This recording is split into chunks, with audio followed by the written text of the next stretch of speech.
The war between Thailand and Cambodia has intensified on second day. Thailand evacuated more than 1 lakh people along the Cambodian border after bloodiest military clashes between the two neighbors in over a decade. According to the Health Ministry of Thailand, the death toll had risen to 15, of which 14 were civilians. Unconfirmed reports suggest 1 civilian had been killed and 5 were wounded, with 1,500 families evacuated in Cambodia. According to the Thailand's military, Cambodia had used artillery and Russian-made rocket system at the start of the war in Ubon Ratchathani and Surin provinces. Both Thailand and Cambodia blamed each other for starting the clash on 24th July at a disputed area of the border, which quickly escalated from small arms fire to heavy shelling in at least 6 locations 209 kilometers apart along a frontier where sovereignty has been disputed for more than a century. The worst fighting between the countries in 13 years came after Thailand on Wednesday recalled its ambassador to Phnom Penh and expelled Cambodia's envoy in response to a second Thai soldier losing a limb to a landmine that Bangkok alleged had been laid recently by rival troops, an accusation Cambodia called baseless. The US State Department had issued a statement urging the immediate cessation of attacks, protection of civilians, and peaceful settlement of disputes. UN Secretary General Antonio Guterres urged both sides to exercise maximum restraint and address any issue through dialogues, according to UN Deputy Spokesperson Farhan Haq. Prime Minister Narendra Modi has called on King Charles III at Sandringham Estate, the summer residence of the King of the United Kingdom. PM Modi discussed matters related to health and sustainable living, including Ayurveda and yoga, and the ways to spread their benefit to people across the world. According to India's Ministry of External Affairs, the two leaders also discussed bilateral ties. They noted that the signing of the historic India-UK Comprehensive Economic and Trade Agreement would impart a new momentum to the partnership. Prime Minister apprised King of the progress made by India in a renewable energy sector to promote sustainable development. They also discussed ways to collaborate and promote their shared vision regarding climate change and sustainability.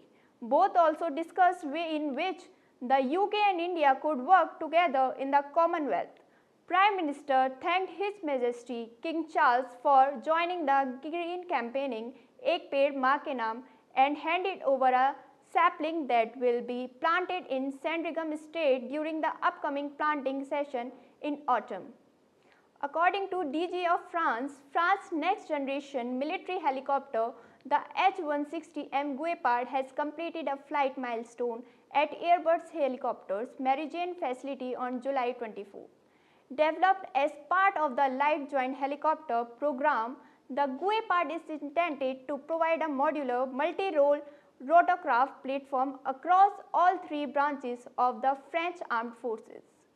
The prototype, based on the H-160 airframe, integrated advanced resilient navigation and secure radio communication systems, enabling improved coordination with drones even in contrasted or jammed environments. The DGA said in a release. According to the DGA, a total of 169 Guépard helicopters are slated for delivery under the French military's current defense programming law.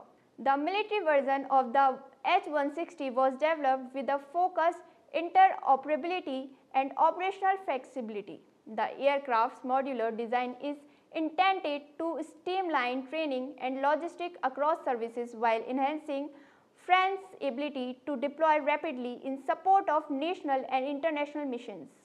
Additional tests, flights, and integration work are expected in the months ahead as the Guépard moves closer to initial operational capabilities. The US Department of Defense, the Pentagon, has approved a potential sale of an advanced surface-to-air missile system along with related logistic and program support elements to Egypt, valued at an estimate $4.67 billion.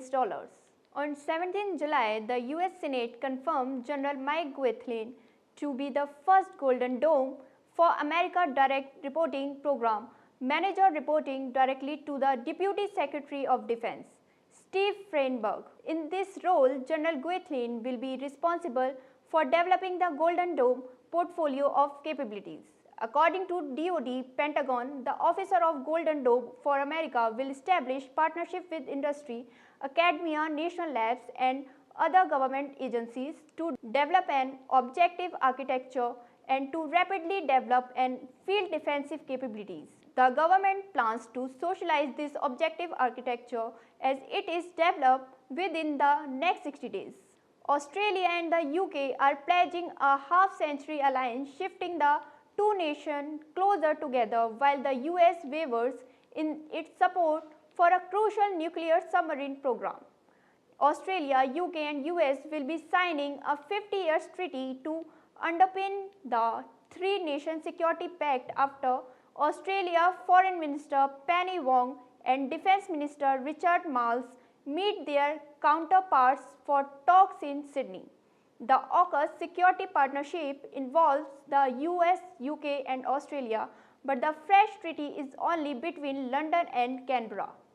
While negotiations over the defense agreements were flagged before US President Donald Trump took power, the document's inking shows the UK and Australia are strengthening ties in the face of America tariffs and the Pentagon's yet to be completed AUKUS review.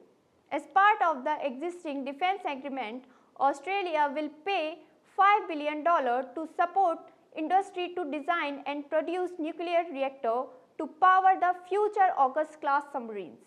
Under the $368 billion AUKUS submarine program, Australia is set to be sold at least 3 Virginia-class nuclear-powered submarines from the US in the early 2030s. The new AUKUS-class nuclear submarines will be built in Adelaide and delivered in the 2040s.